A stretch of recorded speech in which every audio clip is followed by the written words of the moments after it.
हमारे देश को बर्बाद ही भक्ति ने किया है। आज भूमि पूजन हो रहा है, कल कोई और नई चीज हो जाएगी, लेकिन राम मंदिर का मुद्दा कभी खत्म नहीं होगा। जिस भूमि पर आपने लाशें गिराई है एक धर्म के नाम पर, मैं नहीं समझती कि राम वहां पर अब होंगे। धर्म किसी के बाप का नहीं है। अयोध्या में कोरोना नहीं फैलेगा।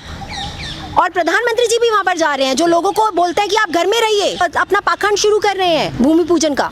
क्यों? ये सब बाद में भी हो सकता था। जो राफेल भी आपने एक डील करी है वो भी एक स्कैम है। सरकार उनकी, मीडिया उनकी, पुलिस वाले उनके, कोर्ट्स उनकी। आप दिल्ली में भी बोलते हैं कि दिल्ली में कोरोना कंट्रोल हो गया, तो ये निगम बोध घाट पे जो लाशें पड़ी हुई हैं वो किसकी है? शुरू से तो योगी आदित्यनाथ ये कहते आए थे कि यहाँ पर बहुत कंट्रोल में है, क्योंकि आप टेस्टिंग ही नहीं कर रहे थे।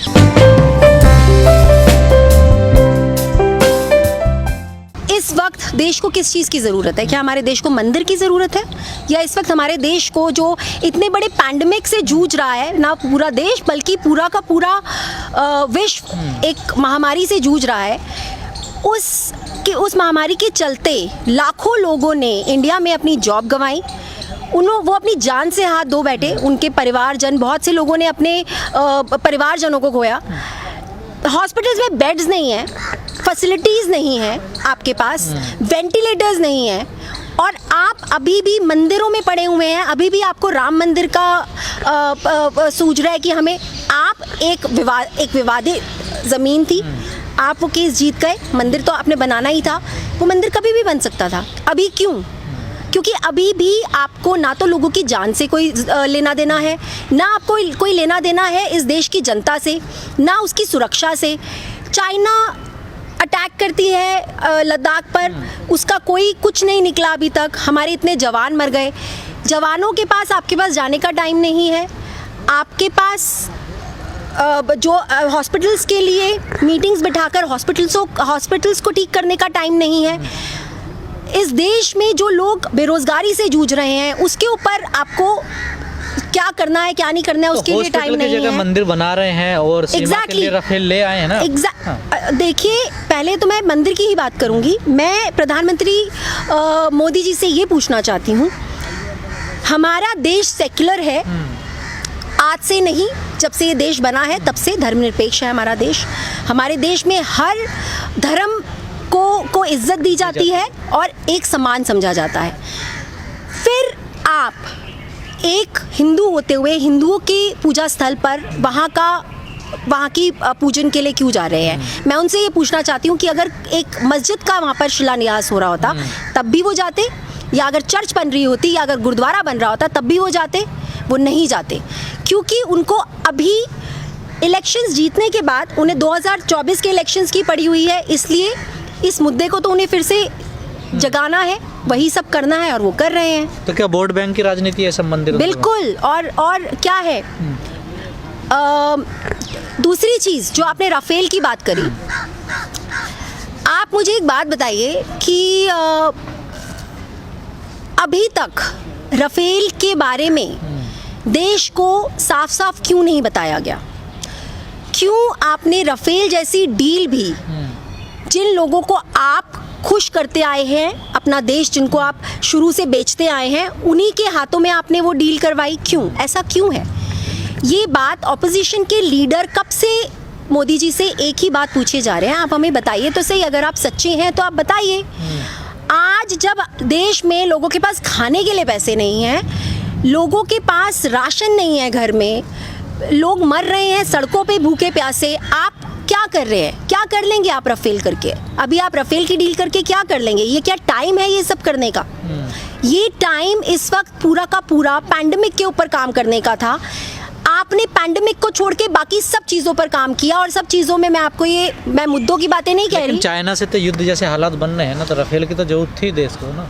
देखिए, किसी भी तरह से युद्ध किसी भी चीज़ का सोल्यूशन नहीं होता। पहली चीज़, युद्ध में सिर्फ उनके सैनिक नहीं मारे जाते, हमारे भी सैनिक मारे जाते हैं। तो आप जो चाणक्य नीति की बात करते हुए इस देश को आपने हड़पा था, आपसे हम ये पूछना चाहते हैं, आप अपनी चाणक्य नीति को इस्तेमाल करिए ना। युद्ध की ज़रूरत ही क्यों पड़े? क्यों ज़रूरत पड़े हमें राफेल की? आप तो शुरू से इतने ये बात कहते आए हैं कि आपने इतने अच्छे संबंध बना लिए हैं हर देश के साथ। आपने चाइना के प्राइम मिनिस्टर के साथ भी तो यही किया था।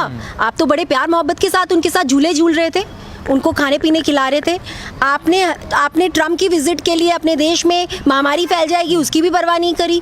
तो आप संबंध अच्छे ही बना रहे हैं ना। जब आपके संबंध आप अच्छे बनाने के लिए इतनी विजिट्स करते हैं जिसमें आप इतना पैसा फूंक देते हैं, तो आपको तो राफेल की ज़रूरत ही नहीं होनी चाहिए। आपके तो संबंध इतने अच्छे बन रहे हैं, आप संबंध अच्छे बनाइए और हर देश को अपनी तरफ करिए ना।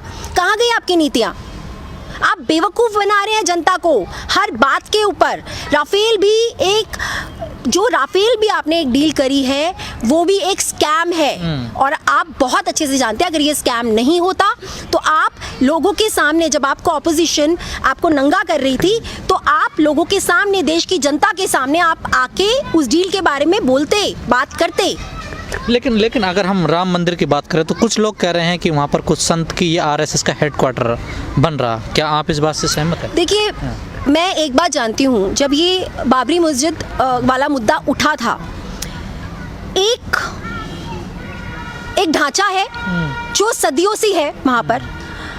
आप अचानक अपनी वोट बैंक की राजनीति के लिए उस ढांचे को विध्वंस उसको तोड़ देते हैं और आप कहते हैं जी यहाँ पर तो राम मंदिर बनेगा। आप भी हिंदू हैं, मैं भी हिंदू हूँ, हम भी राम को पूजते हैं। इतना तो मैं भी जानती हूँ कि हमारे भगवान श्री राम, जिन्होंने अपने सौतेले भाई के लिए जो 14 वर्ष का वनवास के लिए जंगलों में चले गए थे क्योंकि अपना राजपाट उन्होंने अपने भाई को देना था, क्या वो ऐसी जगह पे चाहेंगी कि उनको वहाँ विराजा जाए जहाँ पर इतने सारे लोगों की लाशें गिरी? जिस एक विवादित ज़मीन का टुकड़ा। देखिए, राम मंदिर, राम जो भगवान है ना, वो दिल में बसता है। और मैं कहीं ना कहीं हमेशा से ये कहती आई हूँ कि घर मकान तो हम भगवान से मांगते हैं कि भगवान हमारा घर बने, हमारा मकान बने, हमारी नौकरी लगे। हम कौन होते हैं उनको घर देने वाले? उनका पूरा जहान है, पूरा विश्व उनका है। आप होते कौन हो उनको उनके नाम पर लड़ाई करने वाले, उनके नाम पर किसी की धार्मिक जगह को तोड़ के उस पर फिर से नया अपना मंदिर बनाने। चलो जी, आप जीत गए, आप उस विवाद को भी जीत गए, आपने मंदिर के लिए भी वो जगह बन गई। लेकिन जल्दी क्या है? क्या आप बोलते आपने अभी हमें बताया हमें आत्मनिर्भर बनना पड़ेगा क्योंकि देश के पास पैसा नहीं बचा है। आपको इस वक्त रोजगार खड़े करने चाहिए थे। अगर आपके पास पैसा था, आपको मंदिर में वो पैसा नहीं लगाना चाहिए था। योगी आदित्यनाथ जी से मैं पूछना चाहती हूँ, ईद पर उन्होंने बोला कि ईद की नमाज नहीं होगी क्योंकि कोरोना फैल रहा है, तो फिर आप उसके 2 दिन के बाद क्यों जा रहे हैं वो सब करने के लिए अपने मंदिर में जहाँ पर 250 लोग होंगे? क्यों वहाँ पर कोरोना नहीं फैलेगा? अयोध्या में कोरोना नहीं फैलेगा? और प्रधानमंत्री जी भी वहाँ पर जा रहे हैं जो लोगों को बोलते हैं कि आप घर में रहिए। लेकिन खबरें आ रही हैं जो मुख्य पुजारी जो शिलान्यास करवाने वाले उनको खुद कोरोना पॉजिटिव निकले, 16 पुलिसकर्मी पॉजिटिव निकले अयोध्या में। सर, जब जो संत खुद पूजन करने वाले वो कोरोना पॉजिटिव। सर, आप मुझे बताइए, जब ट्रम्प की विजिट हुई थी और 1.5 लाख लोग उस स्टेडियम में थे, ट्रम्प की विजिट में जो ट्रम्प के साथ लोग आए थे वो तक कोरोना पॉजिटिव निकले थे बाद में।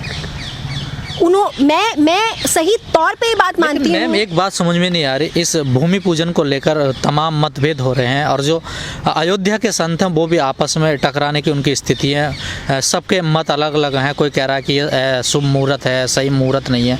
तो आप कैसे देखते हैं, क्या संत भी वहाँ राजनीति कर रहे हैं? क्या वाकई में गलत हो रहा है वहाँ पर? देखिए, मैं सिर्फ इतना जानती हूँ, आप वहाँ की बात नहीं है।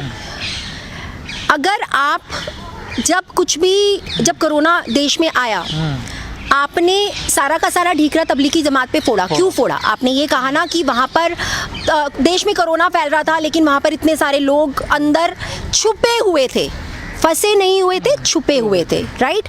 पूरी देश की मीडिया मुसलमानों को, तबलीगी जमात को, उनके ऊपर सारा का सारा ढीकरा फोड़ने में लग गई थी। जबकि मैंने तब भी ये बात बोली थी कि वो लोग जो दूसरे देशों से आए थे जिनकी वजह से यहाँ कोरोना आया, उनको वीज़ा देने वाली हमारी कंट्री थी।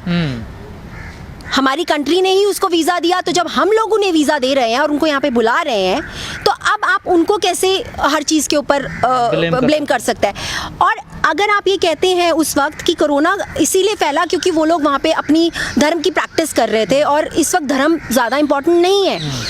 अगर कोरोना जब आपके पास 300-400 केसेस थे, आपने पूरे इंडिया को लॉक कर दिया, आपने देश के मंदिर मस्जिद गिरजाघर गुरुद्वारे सब बंद किए ना, तो आज जब देश में 13 लाख से ऊपर केसेस हो चुके हैं, हम 15 लाख पे जाने वाले हैं, तो अब आप नया ये अपना पाखंड शुरू कर रहे हैं भूमि पूजन का। क्यों? ये सब बाद में भी हो सकता था। आपको वहाँ मंदिर बनाना है, आप केस जीत चुके हैं, आपसे कोई जमीन तो नहीं लेगा, जब मर्जी मंदिर बनाइए। कम से कम देश का माहौल तो ठीक होने दीजिए। जो लोग मर गए हैं इतने सारे, माहौल बिगाड़ने की कोशिश की जा रही है। देखिए, जिस प्रकार से एजेंडा रचाया जा रहा है, ये माहौल बिगाड़ने की बात नहीं है। माहौल तो क्या बिगड़ेगा? आप मुझे एक बात बताइए, सरकार उनकी, मीडिया उनकी, पुलिस वाले उनके, कोर्ट्स उनकी, माहौल तो क्या बिगड़ेगा? जो जाएगा वो उन लोगों का जाएगा जो उनके धर्म के नहीं है। ना भक्तों का कुछ बिगड़ेगा, ना सरकार का कुछ बिगड़ेगा। इन्होंने क्या माहौल बिगाड़ना है? बात सिर्फ इतनी सी है कि आप 2024 के इलेक्शंस, यूपी के इलेक्शंस, बिहार के इलेक्शंस के लिए ये सब कर रहे हैं, और आप भूल गए हैं कि हमारे देश में लोग मर रहे हैं कोरोना से, और मर चुके हैं इतने सारे लोग। आप झूठी रिपोर्ट्स दिखा रहे हैं कि यहाँ कोरोना कंट्रोल हो गया, यहाँ कोरोना। आप दिल्ली में भी बोलते हैं कि दिल्ली में कोरोना कंट्रोल हो गया, तो ये निगमबोध घाट पे जो लाशें पड़ी हुई हैं वो किसकी है? यूपी में इतना बुरा हाल है। शुरू से तो योगी आदित्यनाथ ये कहते आए थे कि यहाँ पर बहुत कंट्रोल में है, क्योंकि आप टेस्टिंग ही नहीं कर रहे थे। और मैं आपको ये बात गारंटी से बोलती हूँ, यूपी में बहुत सारी मौतें हुई होंगी। तो लेकिन एक बात समझ में नहीं आती, जनता क्यों नहीं समझ पाती? जब जनता की जरूरत है अभी हॉस्पिटलों की, दवाई की, या अच्छे स्कूल कॉलेज की, लेकिन जनता तो चंदा दे रही है राम मंदिर बनाने के लिए। देखिए, ये जो धर्म की घुट्टी है ना, ये धर्म की घुट्टी पिलाई गई है इन लोगों को, जिसकी एक नशा है ये। बिल्कुल। आप मुझे एक बात बताइए, अगर ये नशा नहीं होता तो ये आसाराम बापू जैसे लोग, ये राम रहीम जैसे लोग, ये चिन्मयानंद जैसे लोग, ये इतने बड़े क्रिमिनल्स ऐसी गद्दियों पे क्यों बैठे हुए थे जहाँ पर लोग अपनी बेटियों को, बहुओं को बेच देते थे वहाँ पर भक्ति के चक्कर में आकर? भक्ति, हमारे देश को बर्बाद ही भक्ति ने किया है। पहले आपने इन गुरुओं की भक्ति करी, आसाराम जैसे, राम रहीम जैसे लोगों की भक्ति करके, अब आप मोदी जी की भक्ति कर रहे हैं। और आप भूल गए हैं, एक बार भी आप ये नहीं सोच रहे हैं कि जितनी भी भक्ति पहले लोगों ने करी, वो सारे के सारे लोग जिनकी आप भक्ति कर रहे थे, आसाराम का कितना नाम था, लोग उनके एक बार कहने पर भीड़ जुट जाती थी और पागल हो जाते थे। मोदी जी खुद जाते थे वहाँ पर, बिल्कुल। राम रहीम के यहाँ नहीं जाते थे पॉलिटिशियन सारे के सारे। और ये उसके बाद लेटर ऑन आया सामने सच कि वो सब क्रिमिनल्स ही थे। तो आप इंतजार क्यों कर रहे हैं कि बीजेपी का सच भी आपके सामने आने में देर क्यों लगा रहे हैं? कम से कम समझिए। तो क्या बीजेपी राम मंदिर के बहाने लोगों को गुमराह कर रही है? बिल्कुल गुमराह कर रही है, बिल्कुल। मैंने आपको बोला कि यूपी के इलेक्शंस आने वाले हैं, बिहार के इलेक्शंस हैं, 2024 के इलेक्शंस हैं। उन्होंने अभी तक वो इस देश पे जो राज कर रहे हैं वो धर्म के नाम पे ही कर रहे हैं ना। तो इनका राम मंदिर का जो वो लोगों को पागल बनाने का जो पाखंड है वो अभी तक खत्म ही नहीं हुआ है, वो होगा भी नहीं। आज भूमि पूजन हो रहा है, कल कोई और नई चीज हो जाएगी, लेकिन राम मंदिर का मुद्दा कभी खत्म नहीं होगा। लेकिन मीडिया तो ऐसे चला रही है कि मोदी जी ने कहा था कि वापस मैं तभी आऊँगा जब कार सेवा चली थी, रथ यात्रा चली थी, मुरली मनोहर जोशी के साथ वो गए थे अयोध्या, तो मैं वापस तभी आऊँगा जब अब मंदिर बनेगा। तो अब मीडिया तो इतना, लोग तो खुश हो रहे हैं कि मोदी जी आ रहे हैं, मंदिर बना रहे हैं। मुझे आप एक छोटी सी बात बताइए, मंदिर क्या होता है? मंदिर, मैंने आपको क्या बोला? भगवान नहीं, भगवान कहाँ है? भगवान हमारे दिलों में है। हर मनुष्य के अंदर भगवान होता है। अगर आप भगवान को खोजना चाहते हैं, आप अपने अंदर झांकिए। लोग तो कह रहे हैं अयोध्या में है राम। तो देखिए, जिस भूमि पर आपने लाशें गिराई है एक धर्म के नाम पर, मैं नहीं समझती कि राम वहाँ पर अब होंगे। राम वहाँ से कब के चल चुके होंगे, वहाँ पर नहीं हो सकते, क्योंकि आपने उनके नाम से ना सिर्फ अयोध्या में लाशें गिराई, आपने तबरेज़ अंसारी जैसे लोगों को सड़कों पे जय श्री राम के नारे लगाते हुए मारा। तो आपको लगता है कि हमारे भगवान श्री राम अब एक्चुअली भारत में भी कहीं होंगे? वो खुद नाराज होंगे हम सब से। तो क्या आप मानते हैं कि राम हैं? देखिए, एक आस्था होती है, बिल्कुल। हम बोलते हैं ना कि पत्थर को भी पूजो तो वो भी भगवान हो जाता है। हर किसी की आस्था होती है। मेरी भी आस्था है, मैं भी पूजा करती हूँ। ऐसा नहीं है कि हम लोग हनुमान चालीसा भी करते हैं। मैं रोज़ सुबह घर में दिया जलाती हूँ, सुबह शाम दिया जलाती हूँ।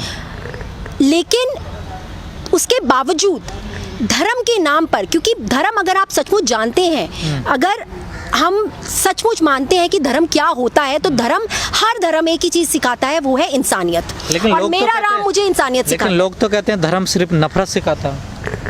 ये लोग नहीं कहते सर। ये जो सरकार, इस तरह की सरकार लेकर आए हैं पावर में, वो लोग कहते हैं और ये सरकार कहती है ऐसा। नहीं, जो बड़े बड़े बुद्धिजीवी हैं कि धर्म नफरत सिखाता है लोगों के प्रति, धर्म जहर घोलता है। बिल्कुल, ये मैं आपको एक वही बात बोल रही हूँ, अगर धर्म को आप इस तरह से इस्तेमाल करेंगे तो वो जहर ही घोल रहा है। मैंने आपको भी क्या बोला, पूजा मैं भी करती हूँ, सुबह शाम पूजा करती हूँ। मैं सुबह भी अपने घर से हनुमान चालीसा करके जाती हूँ, शाम को भी मैं हनुमान चालीसा करके जाती हूँ। मैं क्या साध्वी के कहने से कर रहे हैं क्या आप हनुमान? मैं किसी के कहने से नहीं कर रही हूँ सर, मेरी आस्था है।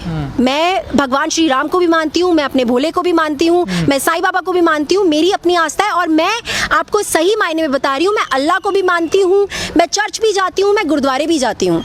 हमारे घरों में हमारे माँ बाप ने हमें एक ही चीज़ सिखाई है और वो है इंसानियत। हमारे माँ बाप ने हमें बचपन से एक ही चीज़ सिखाई है कि जब आपसे कोई आके ये पूछे कि बेटा आपका धर्म कौन सा है, तो आप बोलिए कि हमारा धर्म इंसानियत है। तो ये हमारी आस्था है कि हम कौन सी मूर्ति को पूज रहे हैं या हम किस में भगवान को देख रहे हैं, ये सिर्फ एक आस्था है। तो इसी में गुमराह हो जाते हैं ना। तो कौन सा धर्म आपको सिखाता है कि आप मेरे नाम पर दूसरे को मारो काटो? कौन सा धर्म सिखाता है? कौन से, आप मुझे बताइए कौन से शास्त्रों में या कौन से ग्रंथों में लिखा हुआ है कि आप भगवान का नाम लेके, आप अल्लाह का नाम लेके किसी को मारिए? आप मुझे बताइए। जो धर्म के रखवाले वो तो यही सिखा रहे हैं ना एक दूसरे वो धर्म के रखवाले, धर्म किसी के बाप का नहीं है। धर्म कौन है? धर्म के रखवाले तो कौन होते हैं? कोई नहीं होता, कोई ठेकेदार नहीं है धर्म का। भगवान सिर्फ एक ही है, वही शक्ति है। और वो जो भी शक्ति है वो हम सबको इंसानियत सिखाती है। कोई नहीं है ठेकेदार। कौन है ठेकेदार? आप एक मंदिर खोल के वहां पर पुजारी बन के बैठ जाते हो, आप क्या धर्म के रक्षक हो गए? लेकिन एक सवाल और उठा, लोग कह रहे हैं कि अयोध्या में जो राम मंदिर बनना है, कुछ लोगों के लिए एक बड़ी कंपनी लगाई जा रही है जिससे बड़ा रेवेन्यू इकट्ठा हो। आप इस बात, मंदिर से कभी भी रेवेन्यू इकट्ठा होता है? और जो इकट्ठा होता है ना, जो लोग डाल के जाते हैं वहां पर अपना दान धर्म जिसे बोलते हैं, देखिए मैं आपको बड़ी सीधी सी बात बता रही हूँ, मंदिर, मस्जिद, चर्च, गुरुद्वारा मैं भी जानती हूँ। हम लोग दान पेटियों में डाल के नहीं आते, हम बाहर बैठे हुए भूखों को खिलाते हैं। हम उन लोगों को खिलाते हैं जिनके घर में राशन नहीं है, हम उन लोगों को खिलाते हैं जिनके घर में खाने को नहीं है, जिनके घर में नौकरियां नहीं है, जिनके घर में दवाई के पैसे नहीं है, हम उन लोगों को खिलाते हैं। लेकिन लोग तो देते हैं ना, राम मंदिर के बनाने के लिए लोगों ने अरबों और करोड़ों कैसे कहेंगे? अगर ऐसा था करोड़ों, नहीं, जब ऐसा सा है, अगर आप उसको रेवेन्यू कहते हैं कि वो रेवेन्यू है, तो जब ये पैंडेमिक आया और हमारे देश के पास पैसा नहीं था, जो कि मोदी जी ने कहा कि देखिए अभी तो बहुत बुरी स्थिति में हम आ गए हैं, हमारे पास पैसा नहीं है, आप 2 महीने लोगों को खिला नहीं सके, तो ये जो मंदिर जितने भी थे, इनकी पेटियों में से क्यों नहीं निकाला गया वो रेवेन्यू? नहीं, वो बड़े लोगों के पास है ना, बड़े पुजारियों के पास है, तो क्यों नहीं निकाला गया? गरीब के पास तिरुपति बालाजी में इतना पैसा, इतने हैं, वहां से निकालिए ना पैसा। आपको तो पीएम केयर फंड की जरूरत ही नहीं पड़ती। अगर आप एक्चुअली अपने मंदिर के ये सारे के सारे दान पेटियां खोल देते, आपको जरूरत ही नहीं पड़ती पीएम केयर फंड की, वहां से बहुत पैसा मिल जाता और लोगों को आप 2 महीने क्या 1 साल तक खिला सकते थे। पर आपकी नीयत कभी सही थी ही नहीं। आपने पीएम केयर फंड का भी ब्यौरा आज तक दिया नहीं किसी को कि क्या हुआ है उसका। हम भी जानते हैं असलियत कि लोगों को। आप मानते हैं जो भूमि पूजन होने वाला 5 अगस्त को, वो गलत हो रहा?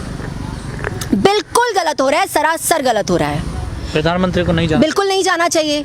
आप प्रधानमंत्री हैं, अपनी गरिमा को बनाइए।